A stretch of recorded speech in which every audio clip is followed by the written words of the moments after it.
amazina ganjye Tuzariwe Godwin Pastor Ngashusumba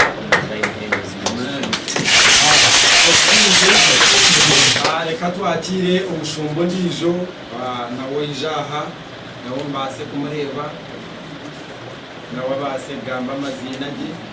Obusinje amazina gaje Nyindu Rwanda Masiko Elia Keti yo bamarika bakariye Obusinje ko kaniye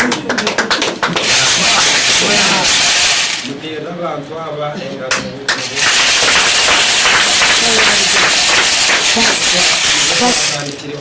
ministry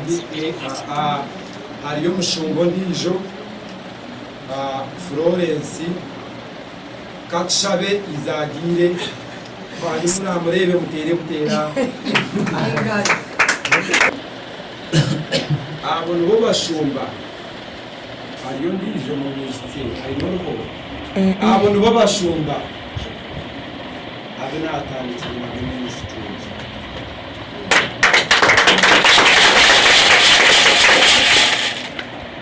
uyo ruperariya n'umukade we kanisa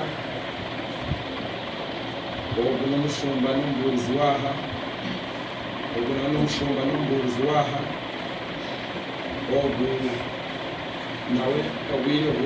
na shayona na neja kubana wari umunsi na uburengiye shayona nawe neja kubana ibura hitambiro ubu akiriyaha mukeka ubu nawe n'umushumba waho ubu n'uwaha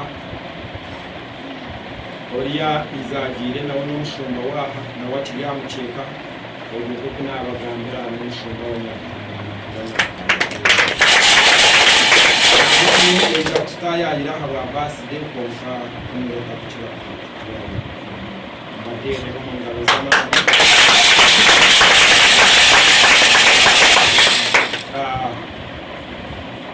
mwebare kunda abacezi kureba haha muntu mukuru munoga muka kushanga mumwemereireho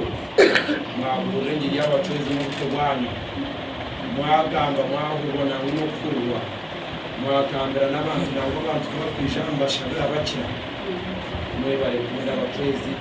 mwebare kunda ministry kushanga umwoyo wanyu n'amarayika ari imitima yanyu eri ministry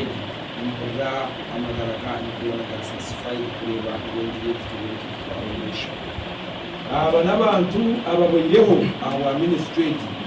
bateyeho amagara gabo batahe mikono yabo bataho na ka financial kake uriya no bari kutunga bitanu